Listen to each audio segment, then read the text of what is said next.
मुझे स्पेस बहुत पसंद है।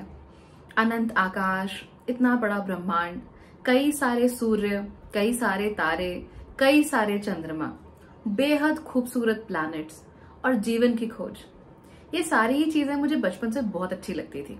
और इसी वजह से मैं कई सारे स्पेस चैनल्स को, कई सारे स्पेस डॉक्यूमेंट्रीज को भी देखती हूँ। बहुत रिसेंटली मैंने शायद इंस्टाग्राम पे या फिर यूट्यूब पे, शायद कहीं नहीं, दोनों में से किसी एक चैनल पर एक वीडियो देखा था जिसमें अलग अलग प्लैनेट्स की साउंड क्या है उसके बारे में बता रहे थे। And I was totally surprised. हमारे सोलर सिस्टम के बाकी जो ग्रह हैं उनकी साउंड्स इस बात पर निर्भर करती हैं कि वहां कौन से मेटल्स हैं, उनका एटमॉस्फेयर क्या है, गैसेस कितनी है, किस तरह से उनकी मूवमेंट है, एटसेट्रा एटसेट्रा। लेकिन जो पृथ्वी की साउंड्स हैं वो हमारी रेडियो वेव्स की, हमारी इलेक्ट्रोमैग्नेटिक एक्टिविटी की, और उसके साथ साथ ही जो कांस्टेंट चैटर हमारे जीवन में चलता रहता है उनकी साउंड्स भी होती हैं। और उससे फिर मुझे ध्यान आया कि हम लोग दरअसल राहु की दुनिया में रह रहे हैं, क्योंकि जो भी चीजें वायरलेसली काम करती हैं, इलेक्ट्रॉनिकली काम करती हैं, डिजिटली काम करती हैं और जिनका ट्रेडिशनल जीवन से कोई लेना देना नहीं होता है, वो सारी की सारी चीजों को आप राहु के साथ बहुत आसानी के साथ जोड़कर देख सकते हो। आप इस समय मुझे यूट्यूब पर देख रहे हो, जो कि एक डिजिटल माध्यम है। मैं आपके सामने नहीं हूं, लेकिन फिर भी आपको अपने डिवाइसेस पर मेरे सामने होने का एहसास होता है, यानी एक इल्यूजन होता है, एक भ्रम कह लीजिए इसको, जो कि इस समय मैं एग्जैक्टली आपके सामने बैठी हुई नहीं हूं। तो ये जो भ्रम की दुनिया है, डिजिटल दुनिया है, इलेक्ट्रॉनिकली क्रिएटेड, वायरलेसली क्रिएटेड दुनिया है, ये सारी राहु की दुनिया है। और हम और हमारे बाद आने वाली कई पीढ़ियां दरअसल राहु की इस दुनिया में रहने वाले हैं। इसीलिए राहु के साथ थोड़ी अंडरस्टैंडिंग बिठाना और राहु को समझना हम लोगों के लिए बहुत जरूरी है। जब भी मैं राहु की बात करती हूँ तो अक्सर बहुत सारे लोग ऐसे होते हैं जो घबरा जाते हैं, लेकिन राहु को लेकर घबराने की इतनी जरूरत होती नहीं है। अगर आप राहु को समझेंगे तो शायद आप इसको ज्यादा अच्छे से हैंडल कर पाएंगे। तो चलो आज के वीडियो में हम बात करते हैं कि राहु असल में है क्या और इसको मैनेज कैसे करना है, खासतौर पे तब जब आप राहु की ही बनाई हुई दुनिया में रह रहे हो।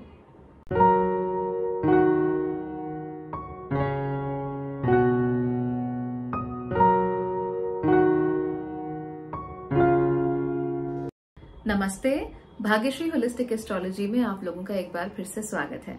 यहाँ पर हम बात करते हैं पॉजिटिव, इंस्पायरिंग और होलिस्टिक एस्ट्रोलॉजी की, यानी कि एक ऐसा ज्योतिष जो कि आपके पॉजिटिव पॉइंट्स को मैक्सिमाइज कर सकता है और आपके नेगेटिव पॉइंट्स को मिनिमाइज करने में आपकी मदद भी कर सकता है।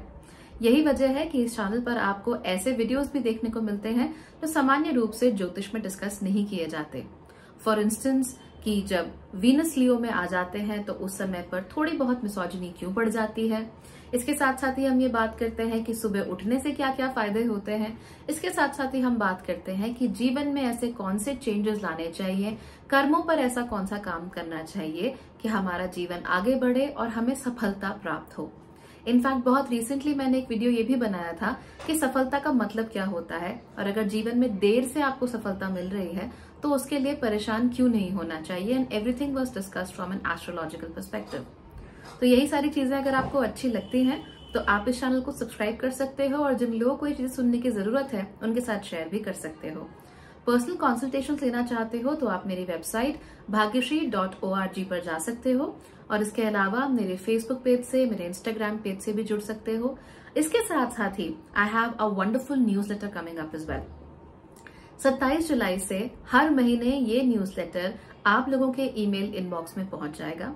बहुत ही डिटेल्ड एक न्यूज़लेटर होगा जिसमें आने वाले महीने में क्या क्या होने वाला है, कौन कौन से वीडियोस बनने वाले हैं, बन चुके हैं, क्या आपको देखना चाहिए, कुछ एक्सक्लूसिव एक्सेस वीडियोस आपको मिलेंगे, डिस्काउंट कोड्स आप लोगों को मिलेंगे, और उसके साथ साथ ही ऐसी इन्फॉर्मेशन, ऐसी जानकारी जिसे मैं काफी रिसर्च करती रहती हूँ, वो भी आप लोगों को इस न्यूज़लेटर के द्वारा हर महीने पहुंच जाएगी। तो अगर आप लोग भी इसका हिस्सा बनना चाहते हैं तो आप नीचे दिए हुए न्यूज़लेटर के लिंक पर जाइए और वहां पर अपना नाम और अपनी ईमेल आईडी मुझे दीजिए। इसके बदले में आपको ये न्यूज़लेटर हर महीने मिल जाएगा। लेकिन याद रखिए कि ये सिर्फ पहले 1000 लोगों के लिए ही फ्री है, उसके बाद it will come at a small cost. तो अगर आप चाहते हैं कि आपको ये न्यूज़लेटर जिंदगी भर फ्री में मिले तो जरूर इसको जल्दी से सब्सक्राइब कर लीजिए। आप लोगों ने राहु की उत्पत्ति के विषय में पहले भी बहुत बार सुना होगा, मैंने भी अपने वीडियोस में बताया है। सिंपल इज दैट, बात यह है कि स्वरभानु एक असुर था और मायावी था और वो सिंहिका का पुत्र था। उसने धोखे से देवता का रूप बना के अमृत को ग्रहण कर लिया था। सूर्य और चंद्रमा ने इस बात को जाकर महाविष्णु को बताया और उन्होंने अपने चक्र से स्वरभानु के शरीर के 2 टुकड़े कर दिए। क्योंकि स्वरभानु अमृत पी चुका था, इसीलिए उसके शरीर के 2 टुकड़े अमर ही रहे, जीवित ही रहे और वो अलग अलग होने के बावजूद भी डिस्ट्रॉय नहीं हुए। उसके बाद फाइनली उन्हें ग्रहों के रूप में एस्टैब्लिश कर दिया गया आसमान में। तो ये तो उनकी उत्पत्ति की कथा है, उनकी उत्पत्ति की गाथा है। इससे आपको 2-4 चीजें समझ में आती हैं। नंबर 1 कि ये दोनों जो ग्रह हैं, राहु और केतु, वो दरअसल 2 नहीं बल्कि एक ही एंटिटी हैं। उन्हें 2 अलग तरीके से इसलिए देखा जाता है ताकि हम ये डिसाइड कर सकें कि रिजल्ट्स एक्चुअली असेंडिंग आ रहे हैं या डिसेंडिंग आ रहे हैं। यानी कि रिजल्ट्स हमें ऊपर की तरफ जाते हुए, किसी चीज की तरफ भागते हुए, प्रोग्रेस करते हुए मिल रहे हैं या पीछे की तरफ जाते हुए मिल रहे हैं, प्रोग्रेस को खत्म करते हुए मिलते हैं।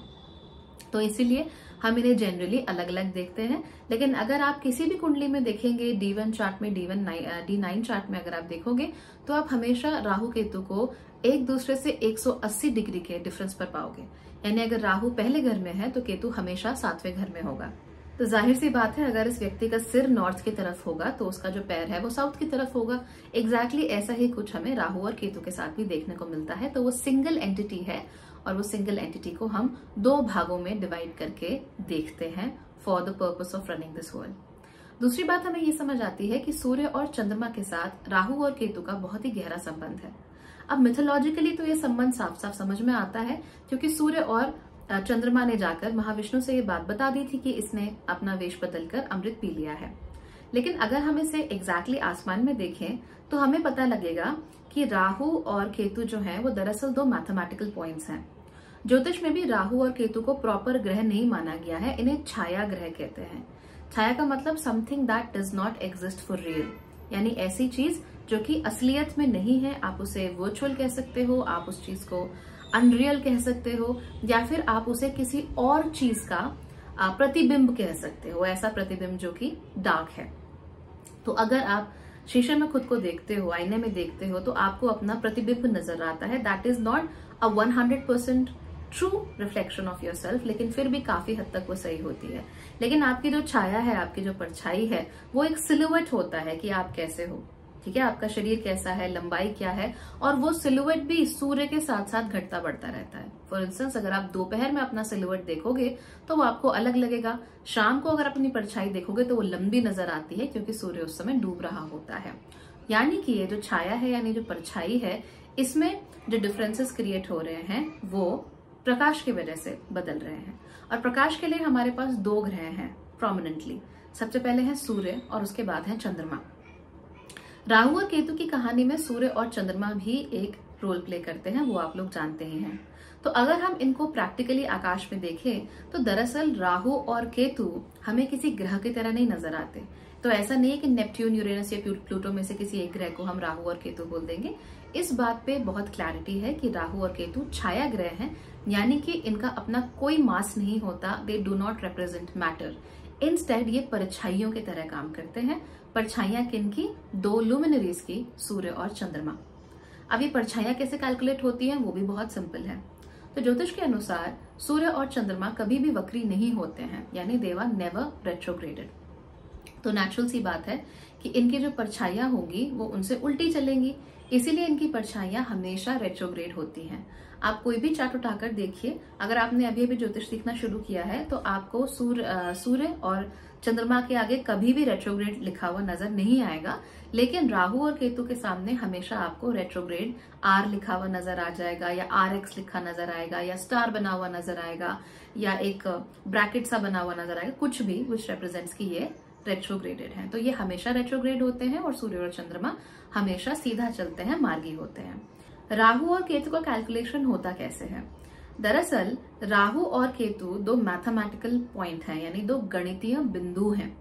इनका कैलकुलेशन कैसे होता है कि सूर्य और चंद्रमा जो आपस में एक दूसरे का चक्कर काट रहे हैं, हम उनको मेजर करते हैं और उसमें जब असेंडिंग नोट होता है उसे राहु कह दिया जाता है और जो डिसेंडिंग नोट होता है उसे केतु कह दिया जाता है।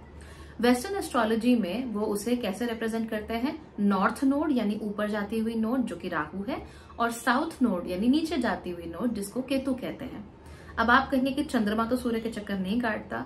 ट्रू दैट, चंद्रमा सूर्य के चक्कर नहीं काट रहा होता डायरेक्टली, लेकिन इनडायरेक्टली चंद्रमा सूर्य के चक्कर काटता है। कैसे? चंद्रमा पृथ्वी के आसपास घूम रहा है और चंद्रमा पृथ्वी के साथ टाइडली लॉक्ड है, यानी कि चंद्रमा की एक ही साइड हमेशा पृथ्वी पर हमें नजर आती है। इसका मतलब चंद्रमा अपनी धुरी पर नहीं घूम रहा होता जैसे पृथ्वी घूम रही होती है। तो पृथ्वी अपनी धुरी पर घूम रही है लेकिन चंद्रमा एक ही तरफ से उसको देखते हुए उसके आसपास घूम रहा है। और क्योंकि पृथ्वी सूर्य के चक्कर काट रही है इसलिए नेचुरल सी बात है कि चंद्रमा भी सूर्य के चक्कर काटेगा। ये तो वही बात हो गई कि अगर मैं अपनी टेबल के आसपास खड़े होकर चक्कर काट रही हूँ तो मेरे कानों की इयररिंग्स भी मेरे साथ साथ चक्कर काटेंगे ही, डायरेक्टली नहीं बट ऑब्वियसली इनडायरेक्टली। तो ठीक वैसा ही पृथ्वी और चंद्रमा के साथ भी हो सकता है। तो क्योंकि उनके साथ ऐसा हो रहा है और ये दो लुमिनरीज हैं, इस वजह से हम देख सकते हैं कि इनके भी जो प्लॉट्स हैं, इनका जो पाथ है, जो पथ है, उसको भी आप मेजर कर सकते हो, उसको भी आप लिख सकते हो या उसको भी आप ज्योमेट्रिकली रिप्रेजेंट कर सकते हो। और जब हम रिप्रेजेंट करते हैं तो हम नोट करते हैं कि चंद्रमा और सूर्य मिलके ग्रहणों को जन्म देते हैं और ये ग्रहण मैथमेटिकल पॉइंट्स के अनुसार असेंडिंग या डिसेंडिंग कुछ भी हो सकते हैं। तो जब भी सूर्य और चंद्रमा इन असेंडिंग या डिसेंडिंग पॉइंट्स यानी गणितीय बिंदुओं के आसपास आता है तो सूर्य ग्रहण या चंद्र ग्रहण लगता है और कुंडली में हम उन्हें राहु और केतु की तरह रिप्रेजेंट करते हैं। So it is really simple. Okay, now हमने राहु को बहुत सारे एट्रीब्यूट्स दिए हुए हैं। केतु की बात तो वैसे मैं बहुत एक वीडियो में पहले भी कर चुकी हूँ, जिससे मैंने आपको केतु के सीक्रेट्स बताए थे, उसको भी थोड़ा बहुत डिस्कस कर लेंगे, लेकिन यहाँ पे हमारा फोकस पॉइंट राहु है।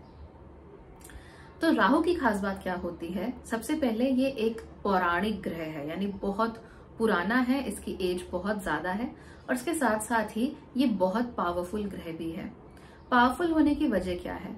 हमारे सोलर सिस्टम में सबसे ज्यादा पावर सूर्य की होती है, लेकिन सूर्य को भी ग्रहण लगाने की शक्ति राहु की होती है, क्योंकि राहु सूर्य और चंद्रमा का ही एक प्रोडक्ट है, राइट। सो वो उन्हीं से निकला हुआ प्रोडक्ट है, उसे आप बाय प्रोडक्ट कह सकते हो, टॉक्सिन कह सकते हो, वेस्ट कह सकते हो।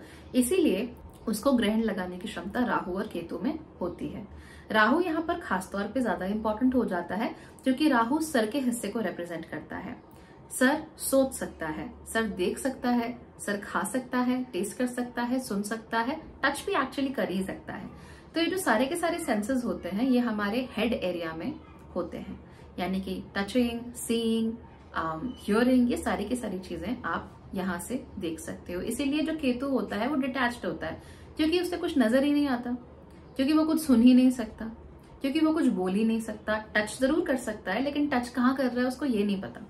तो इस वजह से जो केतु होता है वो अंधेरे में तीर मारने वाली बात हो जाती है। लेकिन जो राहु है, राहु को सब कुछ नजर आ रहा है। द प्रॉब्लम इज कि उसमें स्टेबिलिटी की भयानक कमी होती है, खासतौर पे ऐसी चीजें जो वायरलेसली कनेक्टेड होती है। अब आप देखिए, सुनने में बड़ा ऑकवर्ड लग रहा है, राहु और केतु एक दूसरे से कनेक्टेड है, वो एक ही है, राइट, बट वो एक शरीर नहीं है, उन्हें हमेशा दो अलग अलग तरीके से देखा जाता है। उसके बावजूद भी राहु और केतु अपना कनेक्शन मेंटेन करते हैं, ठीक वैसे ही जैसे आप मुझे इस समय इंटरनेट के थ्रू अपने घर पर देख सकते हैं, क्योंकि हमारे बीच में एक कनेक्शन है। इवन दो हम में से ज्यादातर लोग एक दूसरे से मिले तक नहीं है, लेकिन फिर भी वो कनेक्शन है। तो राहु के ये कनेक्शन चारों तरफ होते हैं, उसकी नजर हर तरफ होती है, वो हर चीज सुन सकता है, हर चीज देख सकता है, हर चीज को टेस्ट भी करना चाहता है। तो उसकी जो डिजायर्स होती है वो काफी ज्यादा होती है। जब डिजायर्स जरूरत से ज्यादा बढ़ जाती हैं, उसकी वजह से हमें अक्सर अपने चरित्र में, अपने व्यक्तित्व में कई सारे बदलाव देखने को मिलते हैं और हम चीजों के पीछे भागना शुरू कर देते हैं, यानी कि हमें किसी चीज में चैन नहीं मिलता। और राहु की ये सबसे बड़ी प्रॉपर्टी होती है। अगर आप राहु को एज अ प्लैनेट देखेंगे तो आप पाएंगे कि राहु की टेंडेंसी होती है किसी भी चीज को एक्सप्लोड कर देने की, यानी कि उसको जरूरत से ज्यादा बढ़ा देने की। तो काम हर किसी में होता है, राइट, लेकिन जो राहु है वो काम को हद से ज्यादा बढ़ा देता है। अच्छा खाने की डिजायर हर किसी में होती है, लेकिन राहु जो है उस डिजायर को हद से ज्यादा बढ़ा देता है। मेरे पास अच्छा पैसा हो ताकि मैं परिवार का पालन पोषण कर सकूं, मुझे कोई कमी ना हो, ये डिजायर हर किसी में होती है, लेकिन राहु इस डिजायर को जरूरत से ज्यादा बढ़ा देता है। अब वो परिवार के पालन पोषण की बात नहीं रही, अब उसको दूसरे के हिस्से का भी छीन कर खाना है, राइट। तो इस तरह की चीजें राहु करता है। यानी जो भी चीज आपके अंदर होगी, स्पेशली आपके अंदर अगर कोई व्यसन है या कोई बुरी आदतें हैं, तो उन सबको तो राहु खास तौर पे एक्सप्लोड करता है।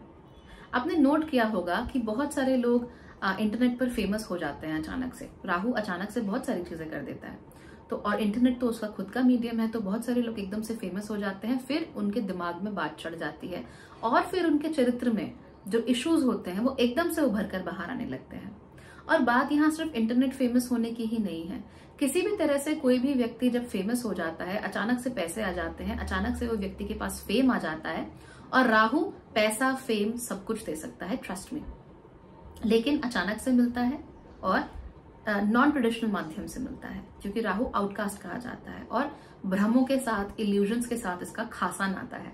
तो आप देख सकते हैं कि इस तरह का फेम अक्सर कहाँ मिलता है, फिल्म इंडस्ट्री में, मॉडलिंग में, क्योंकि वहां पर भी जब आप फिल्म देख रहे हैं तो दरअसल आप एक भ्रम देख रहे हो कि वो व्यक्ति आपके सामने है ना। टाइम किसी और टाइमलाइन पे चल रहा है। अभी वो बच्चा बड़ा होता है, भागते भागते वो 12 साल का होता है, भागते भागते 32 साल का हो जाता है, तो 20 साल बीच में पास हो जाते हैं 1 सेकंड में।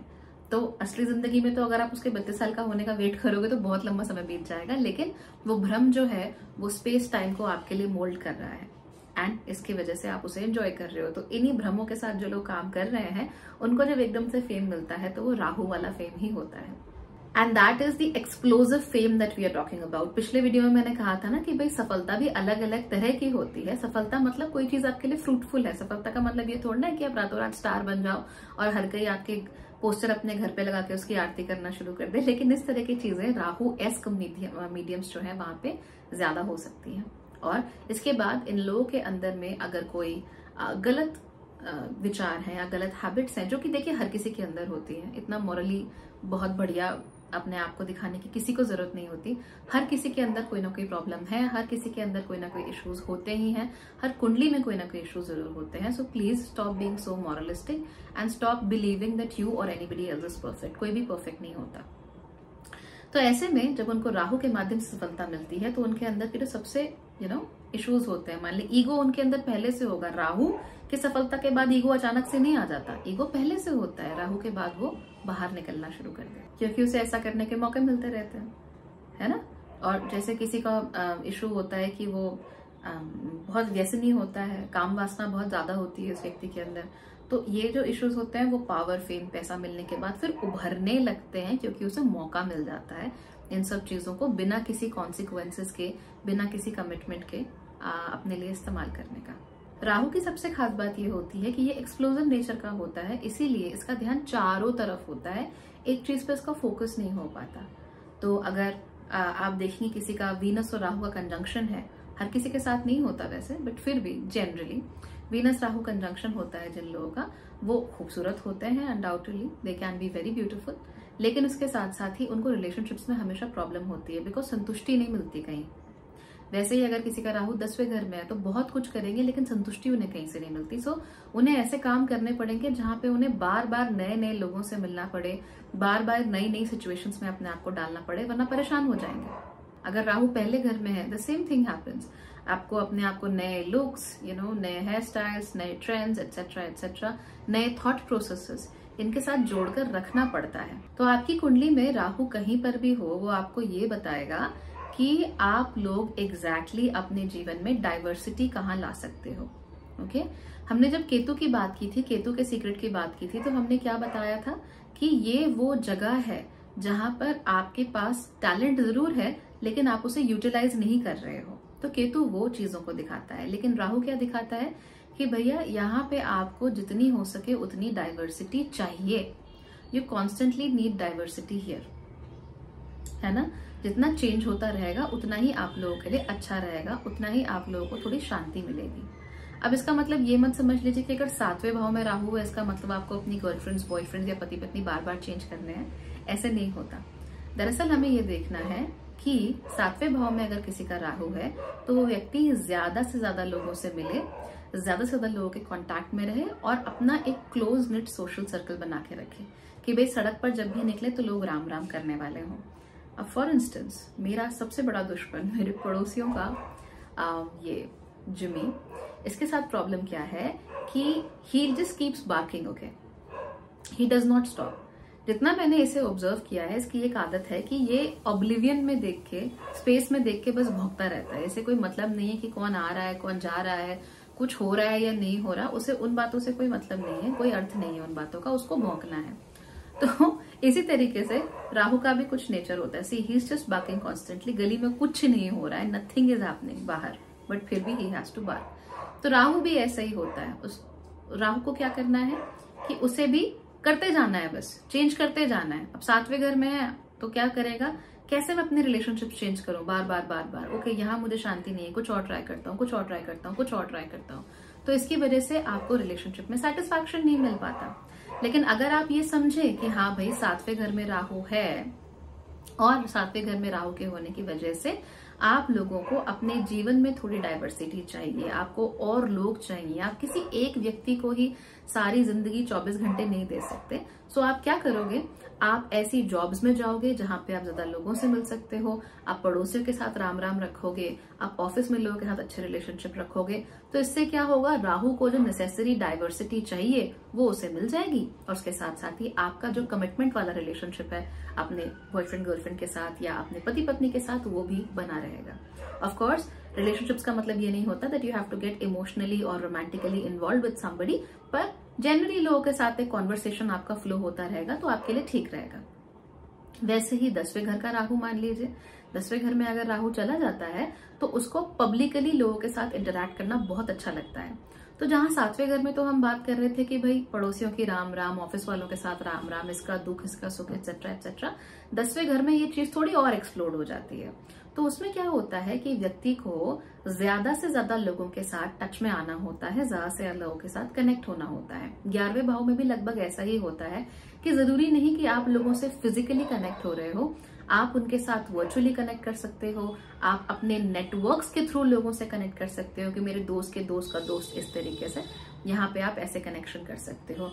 12वें घर में अगर राहु चला जाता है तो ना सिर्फ फॉरेन चीजों की तरफ आपका ध्यान जाता है, बल्कि जो चीजें हमारे सेंसरी ऑब्जर्वेशन से ऊपर की चीजें होती है उनकी तरफ भी बहुत ध्यान जाता है। तो जिन चीजों को भी हम मेटाफिजिकल, पैरानॉर्मल, व्हाटएवर जो भी हम उन्हें नाम दें, इन चीजों की तरफ ध्यान जाता है। और इनमें से अगर आप ईश्वर की साधना करना शुरू करो, अगर आप भगवान के ऊपर फोकस लगाना शुरू करो, भगवान के रहस्य समझने की कोशिश करो, या गेटिंग इट, तो फिर आपको ये चीज बहुत अच्छी रहेगी। 8वें घर का राहु आपसे रिसर्च बहुत अच्छी करवा सकता है, लेकिन you have to be involve there, है ना। आप इस बात पे रिसर्च नहीं कर सकते कि इस फोन के अंदर ये फलाना चिप जो है वो इतने ज्यादा यूज होने पे क्या करेगा, लेकिन आप ये रिसर्च जरूर कर सकते हो कि ओवरऑल अगर ये फोन बने तो उससे क्या मिल सकता है, बिकॉज उसमें आपको छोटे छोटे पार्ट्स की, स्क्रीन की, ऑडियो क्वालिटी की बात करने को मिलेगा और राहु को यहाँ पे बड़ी खुशी रहती है। So remember, where there is Rahu there has to be diversity. अब मान लीजिए कि राहु आपके दूसरे घर में है, तो फिर क्या होगा, दूसरे घर में जब आपका राहु होगा तो आप नोट करेंगे कि आपके ऊपर जो बचपन में इन्फ्लुएंस पड़ा है वो ना सिर्फ आपके पेरेंट्स का है, बल्कि आपके पेरेंटल सर्कल्स के बाहर का भी है।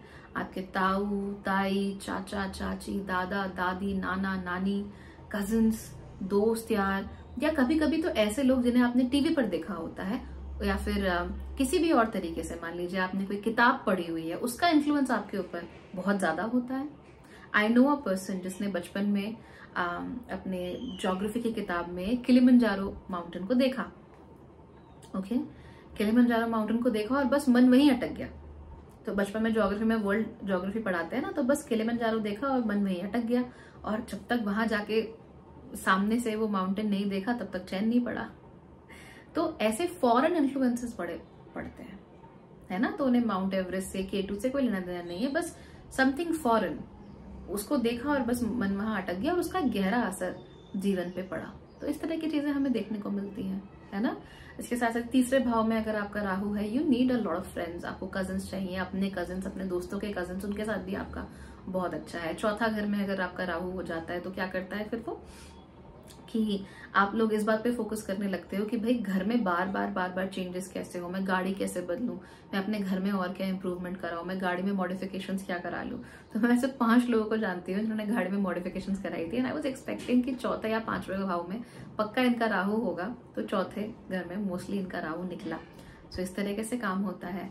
5वें घर का अगर आपका राहु हो जाता है तो वो क्या करता है, वो क्रिएटिव आपको बहुत बना देता है। You are very intelligent, okay, smart बहुत हो, लेकिन कई बार आप स्मार्टली आप झूठ भी बहुत बोल सकते हो, बिकॉज आपको मालूम है ना कि अपना कार्य आप कैसे साधना है।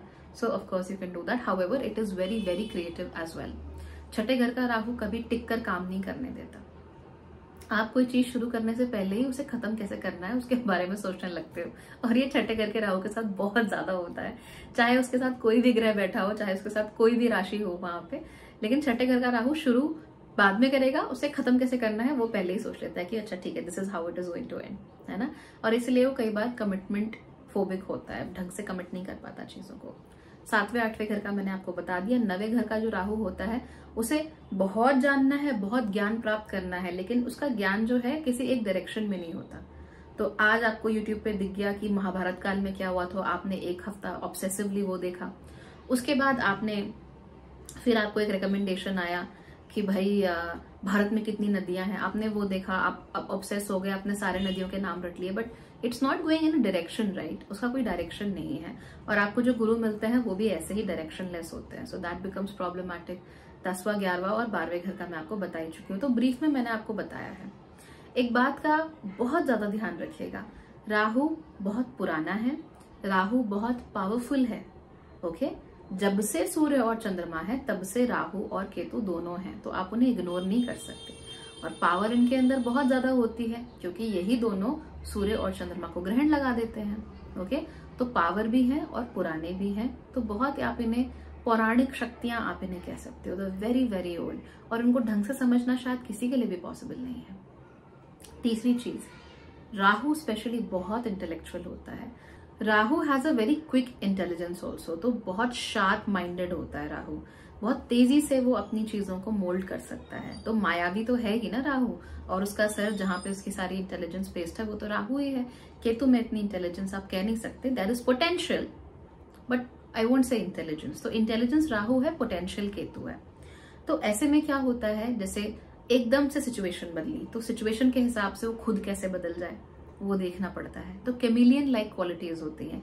आप हिंदी में तो खैर कहते हैं ना गिरगिट की तरह रंग बदलना, तो गलत कॉनोटेशंस में लेते हैं, लेकिन राहु एक्चुअली गिरगिट की तरह रंग बदल सकता है in both good and bad ways, कि कब किस सिचुएशन में क्या बोलना है, कब बोलना है, कैसे बोलना है, किसको क्या बात अच्छी लगेगी, किसके लिए क्या चीज काम करेगी। राहु इसमें बड़ा अच्छा होता है। And I have seen a few people जिन्होंने एक नहीं 3-3, 4-4 बिजनेस स्टार्ट किए हैं, क्विकली अपॉर्चुनिटीज को ग्रैब किया, क्विकली देखा कि क्या ट्रेंड चल रहा है, फटाफट उस पर काम किया, फटाफट अपने पैसे बना लिए और चलते बने।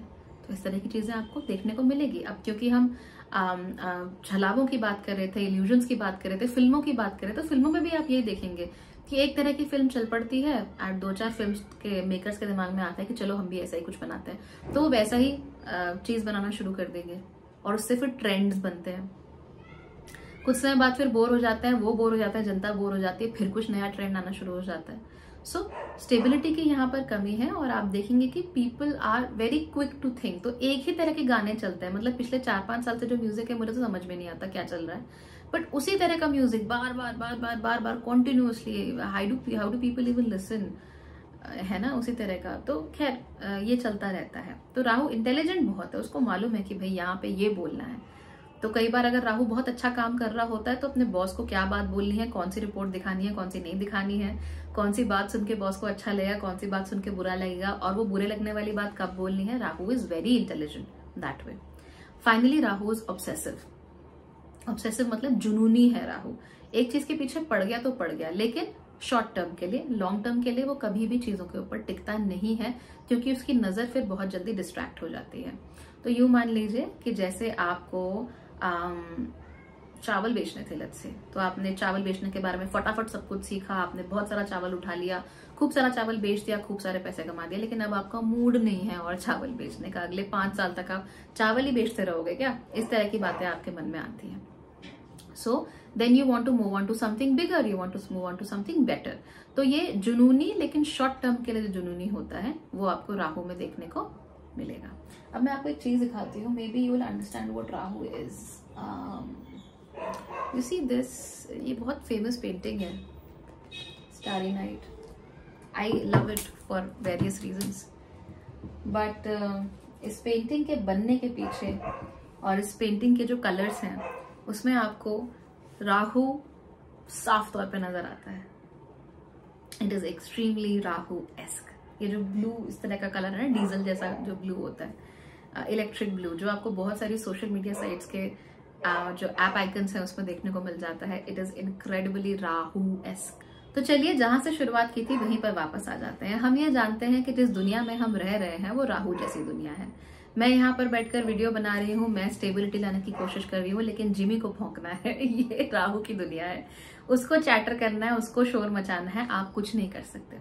और राहु के साथ डील करने का तरीका भी यही है कि राहु हमेशा डाइवर्सिटी ढूंढेगा। राहु हमेशा उसमें देखेगा कि मुझे कितना ज्यादा मिल सकता है in the minimum resources that I have, उसमें मैं कितना ज्यादा अपने लिए कंजम्पशन के लिए चीजें ढूंढ सकता हूं। तो आपको उसे लिमिट में वो डाइवर्सिटी देनी पड़ेगी। अगर आप बहुत ज्यादा राहु को ढील देते हो तो फिर वो आपको परेशान कर देगा, लेकिन अगर आप उसे स्टेबल रखते हो तो फिर राहु आपको इतना परेशान नहीं करता।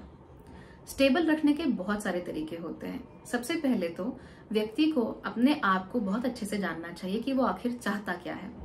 अगर आपकी वैल्यूज क्लियर हैं, अगर आप इस बात को लेकर क्लैरिटी रखते हैं कि कोई भी रिलेशनशिप हो, खासतौर पर रोमांटिक, उसमें लॉयल्टी बहुत जरूरी है, 100% कमिटमेंट बहुत जरूरी है, तो आपके सामने कितने भी ऑप्शंस आए चीट करने के, आप चीट नहीं करोगे। और अगर आपको ऐसा लगता है कि भाई जहां मौका मिले वहां हाथ मार लेना चाहिए, इसको भी दोस्त बना लेता हूँ, इससे भी अपने लिए कुछ निकलवा लेता हूँ, उसको जो दूसरे व्यक्ति को भी दोस्त बना लेता हूँ, चाहे वो पहले वाले का दुश्मन हो, वहां से भी अपना कुछ फायदा निकल आएगा, तो फिर ये राहु जो है वो आउट ऑफ कंट्रोल राहु है। लेकिन आपको मालूम है कि नहीं, ये मेरा दोस्त है, मुझे इसके साथ चीटिंग नहीं करनी है, आप इस बात को लेके दृढ़ हो, दृढ़ निश्चय है, दृढ़ संकल्प है अगर आपका, तो फिर राहु कितना भी जोर लगा ले वो आपको परेशान नहीं कर पाएगा। और आजकल की जिंदगी ऐसी है जहां ऑप्शंस की किसी के पास भी कमी नहीं है। राहु आपके ऊपर ऑप्शंस पे ऑप्शंस पे ऑप्शंस थोपता रहता है, लेकिन आपको डिसाइड करना पड़ेगा कि मैं इस चीज के साथ स्टिक करूंगा या मुझे ये चीज समझ में आती है।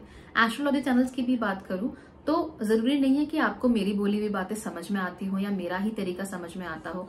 बहुत सारे लोगों को मेरा ही तरीका समझ आएगा, बहुत सारे लोगों को कोई और तरीका समझ में आएगा। उन्हें जब तक माथे पे इतनी बड़ी बिंदी और हाथों में बहुत सारे रत्न नहीं दिखेंगे, गले में रुद्राक्ष नहीं दिखेगा, वो कनेक्ट नहीं कर पाएंगे। And that's okay, that's all okay, but then you will have to stick to your narratives and you will have to see that okay, मैं इस चीज के साथ स्टैंड करता हूँ, मुझे ये चीज समझ में आती है, and I stand with this thing कि हाँ ज्योतिष ऐसा ही होना चाहिए। ज्योतिष में हर रोज यही बताना चाहिए कि आज आपकी राशि का फलादेश क्या है। मैं इस ज्योतिष में बिलीव करता हूँ। या जो खुद ही रुद्राक्ष नहीं पहन रही है, खुद ही रत्न नहीं पहन रही है, वो हमें क्या बताएगी, तो मैं इस ज्योतिष में बिलीव करता हूँ, तो आप वहां जाइए। या फिर आप इस ज्योतिष में बिलीव करते हैं कि नहीं, ज्योतिष थोड़ा होलिस्टिक होना चाहिए, उसमें सब चीजों का समावेश होना चाहिए और वो हमारे लिए कारगर होना चाहिए, चाहे उसमें रत्न हो चाहे ना हो, तो फिर आपके लिए यहाँ लॉयल्टी बनती है। Okay, so I am not saying that anybody is good और बैड, पर अलग अलग स्टाइल्स हैं, अलग अलग ऑप्शंस हैं सबके, तो आपको क्या समझ में आता है रिलेटिवली आपको वहां स्टिक होना पड़ेगा। ठीक, जैसे दोस्तों के साथ स्टिक होते हैं, आप किसको अपना गुरु मानते हो उसके साथ स्टिक होते हैं। अभी रिसेंटली गुरु पूर्णिमा निकली, हर किसी को गुरु नहीं मान सकते ना, 5-10 गुरु तो नहीं हो सकते आपके, एक ही गुरु होगा, 2 होंगे मैक्सिमम, इससे ज्यादा क्या हो सकता है, लेकिन इससे ज्यादा नहीं हो सकते क्योंकि उन्हीं के साथ आपका लगाव होता है।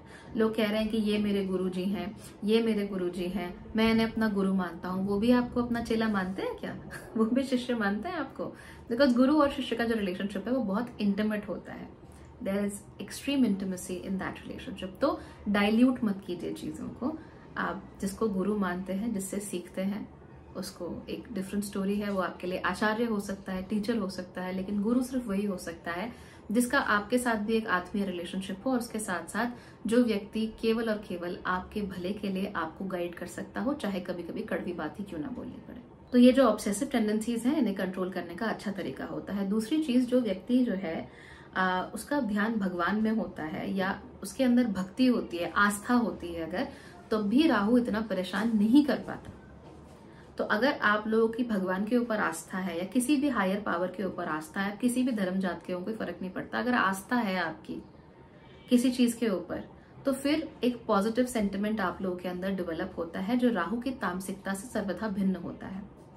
अगर इस महीने आपको कोई प्रॉब्लम हो गई और आपको आस्था है, आपको विश्वास है कि नहीं, I will be taken care of, मेरा ध्यान रखा जाएगा, मैं खुश हूं, परमात्मा ने या ईश्वर ने मेरे लिए कुछ सोच रखा है, मैं यहाँ से कुछ अच्छा अपने लिए जरूर कुछ ना कुछ कर लूंगा या कर लूंगी, इन दैट केस आप बचे रहोगे।